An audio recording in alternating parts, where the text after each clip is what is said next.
Hello friends, एक बार फिर आपको बहुत बहुत स्वागत है। दोस्तों, इस समय यूपी स्कॉलरशिप से संबंधित उत्तर प्रदेश से लखनऊ की तरफ से पिछड़ा वर्ग कल्याण डिपार्टमेंट की तरफ से एक बड़ा और महत्वपूर्ण नोटिस जारी किया गया है, जिसमें ये सारी चीज़ें स्पष्ट की गई हैं कि किन किन स्टूडेंट्स को जो स्कॉलरशिप है वो प्रोवाइड करा दी गई है और किन स्टूडेंट्स की जो स्कॉलरशिप है वो अभी और आ सकती है। तो आप मेरे साथ वीडियो में एंड तक बने रहिएगा। आज की वीडियो आपके लिए बहुत ही ज़्यादा इंपॉर्टेंट होने वाली है, इसलिए इस वीडियो को अपने अदर फ्रेंड्स के साथ ज़्यादा से ज़्यादा शेयर कर दीजिए। अगर आप चैनल पर नए हैं तो चैनल को सब्सक्राइब करके बेल आइकन जरूर प्रेस कर लीजिए। तो चलिए दोस्तों, आज की इस वीडियो को स्टार्ट करते हैं। आप स्क्रीन पर लाइव को देख रहे होंगे।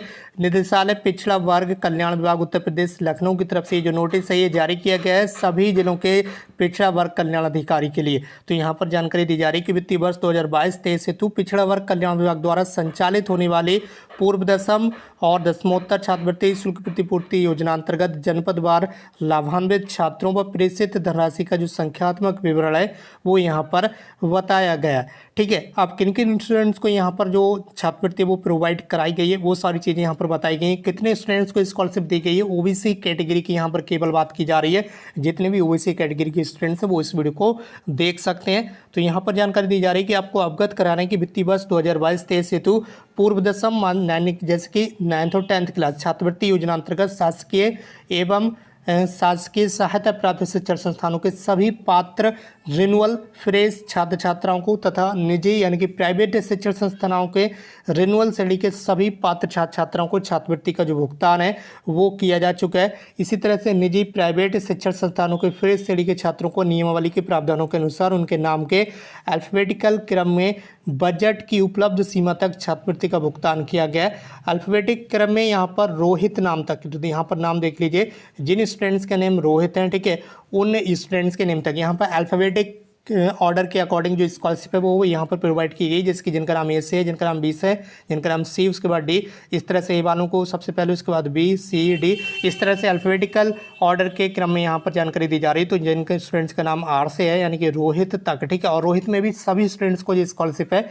वो नहीं दी गई। ये सारी चीज़ें यहाँ पर क्लियर की गई। नाम तक के छात्रों को बजट की उपलब्धता, पहले भी हमने आपको जानकारी दी थी कि वो छात्रवृत्ति जो है वो पूर्णतः बजट पर डिपेंड करती है। तो बजट की उपलब्धता तक नियमानुसार लाभान्वित कर दिया गया है।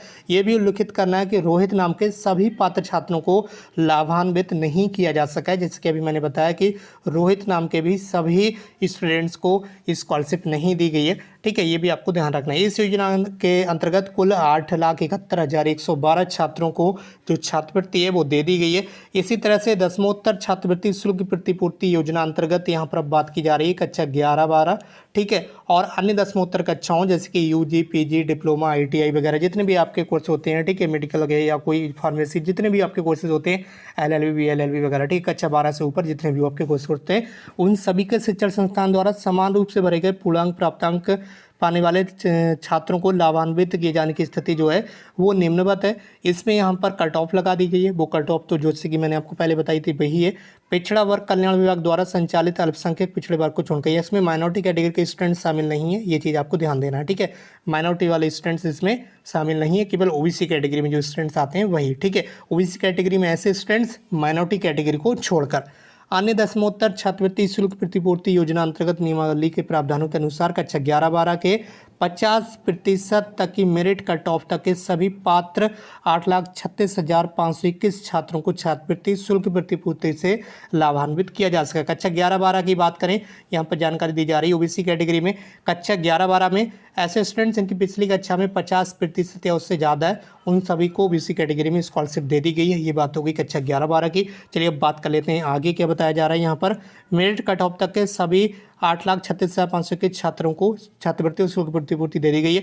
अब कक्षा 11-12 को छोड़कर, ठीक है, कक्षा 11-12 को छोड़कर यूजी, पीजी मतलब 12 से ऊपर जितने भी आपके कोर्स होते हैं उन कक्षाओं के 6,27,483 ऐसे छात्रों जिनकी मेरिट कट ऑफ 65.20, ठीक है, पहले भी हमने आपको बताया था ये मेरिट रखी गई है और ये गवर्नमेंट की तरफ से रखी गई है। आपने ये ना सोच लीजिए कि हमने ये मेरिट बना दी है, ये नोटिस हमने बना दिया, ठीक है, ऐसा कुछ नहीं। ये जो नोटिस है ये निदेशालय लखनऊ की तरफ से जारी किया गया, पिछड़ा वर्ग कल्याण डिपार्टमेंट की तरफ से, ठीक है, ओबीसी कैटेगरी का जो आपका डिपार्टमेंट होता है उनकी तरफ से लखनऊ से ये नोटिस जारी किया गया है, ठीक। तो इसकी जो न्यूज़ है वो आप समाचार पत्रों में भी आपने देख ली होगी, 3-4 दिन से लगातार न्यूज़ आ रही है। आज ये ऑफिशियल नोटिस आपके सामने है जिस बेस पर न्यूज़ आप तक पहुँच रही है। रही है। इसी नोटिस के बेस पर जो न्यूज़ है वो लगातार आप तक पहुंच रही है और ओबीसी के जो स्टूडेंट्स हैं वो काफ़ी ज़्यादा नाराज़ हो गए, यहाँ पर काफ़ी ज़्यादा खफा हो गए, क्योंकि उन स्टूडेंट्स के लिए यहाँ पर मेरिट लगा दी गई। क्योंकि आपको पता ही होगा सबसे ज़्यादा अगर जो स्टूडेंट्स की संख्या होती है वो ओबीसी कैटेगरी में ही होती है। सबसे ज़्यादा ओबीसी कैटेगरी में स्टूडेंट्स की संख्या होती है, ठीक है। जनरल से भी ज़्यादा होती है, माइनॉरिटी से भी ज़्यादा होती है, SC ST से भी ज़्यादा, यानी कि सबसे ज़्यादा जो स्टूडेंट्स हैं वो ओबीसी कैटेगरी के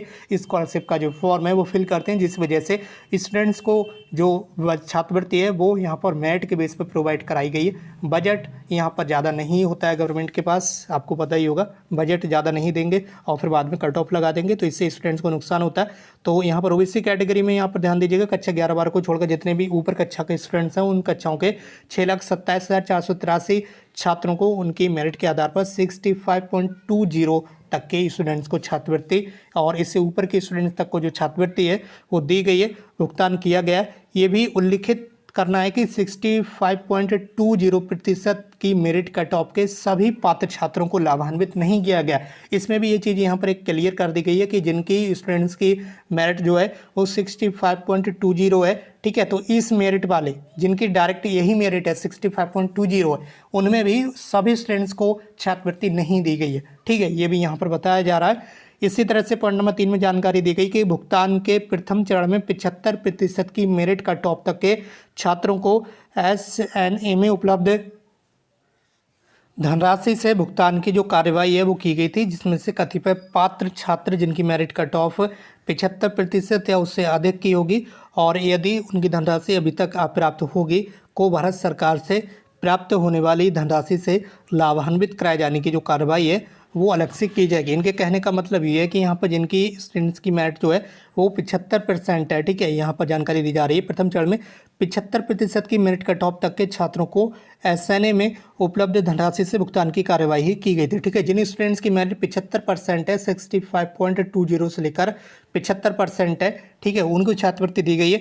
अब इसमें अगर किसी स्टूडेंट्स को स्कॉलरशिप नहीं मिल पाई है तो उसको भी स्कॉलरशिप दी जाएगी, ठीक है। भारत सरकार से प्राप्त जो भी धनराशि आएगी, इंडियन गवर्नमेंट की तरफ से भी जो धनराशि है वो दी जाती है और बाकी स्टेट गवर्नमेंट ने अपना जो पैसा है, जो बजट है वो बांटती है।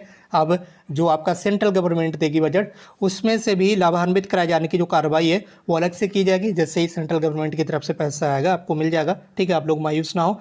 4 नंबर में बताया जा रहा है कि भारत सरकार से वर्ष 2022-23 में प्राप्त धनराशि के भुगतान के संबंध में राज्य NIC द्वारा SNA के माध्यम से भुगतान के संबंध में बेनिफिशियरी फाइल PSMS पोर्टल पर भेजी गई है, जिनका रिस्पांस प्राप्त होने पर नियमानुसार भुगतान की जो कार्रवाई है वो कर दी जाएगी, ठीक है। यानी कि अप्रैल में भी आपकी जो छात्रवृत्ति है वो आ सकती है। तो ये सारी चीज़ें निदेशालय की तरफ से स्पष्ट कर दी गई हैं और ये जो नोटिस है ये सभी जिलों के जिला समाज कल्याण अधिकारी को भेजा गया है, ठीक है, जो कि पिछड़ा वर्ग कल्याण अधिकारी होते हैं, इसलिए भेजा गया है क्योंकि जो जब आप डिस्ट्रिक्ट लेवल पर जाते हैं यानी कि जिला समाज कल्याण अधिकारी से बात करते हैं वो आपको डायरेक्ट निदेशालय लखनऊ जाने के लिए बोलते हैं। तो लखनऊ से डायरेक्ट ये नोटिस आ गया कि आप लखनऊ किसी भी स्टूडेंट्स को ना भेजिए, ठीक है। किसी भी तरह की कोई समस्या है आप जिले में ही निपटाइए, फिर भी अगर आपको समस्या नहीं निपटा मिल रही है, ठीक है, ये सारी चीज़ें मैं अपनी तरफ से नहीं बता रहा हूँ, ये हिंदी में यहाँ पर लिखा हुआ है, ठीक है, आप इसे रीड कर सकते हैं।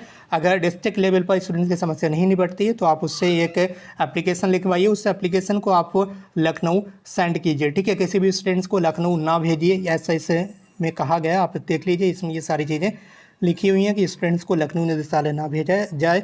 अगर किसी स्टूडेंट्स की जो भी समस्या है उसे डिस्ट्रिक्ट लेवल पर ही समझाया जाए और उसे वहीं पर भी उसका प्रॉब्लम को सॉल्यूशन किया जाए। बाकी स्टूडेंट्स को ये सारी चीज़ें दिखा दी जाएँ कि इस तरह से जो OBC कैटेगरी की स्कॉलरशिप है वो प्रोवाइड कराई गई है। बाकी आगे जो भी लेटेस्ट अपडेट आएगी आपको पता ही है, हम वीडियो के माध्यम से आपको अवगत करा देंगे। तो चैनल को सब्सक्राइब करके बेल आइकन प्रेस कर लीजिए और इस वीडियो को अपने फ्रेंड्स के साथ भी शेयर कर दीजिए। मिलते हैं एक नई वीडियो में एक नई इन्फॉर्मेशन के साथ। Thank you so much for watching this video.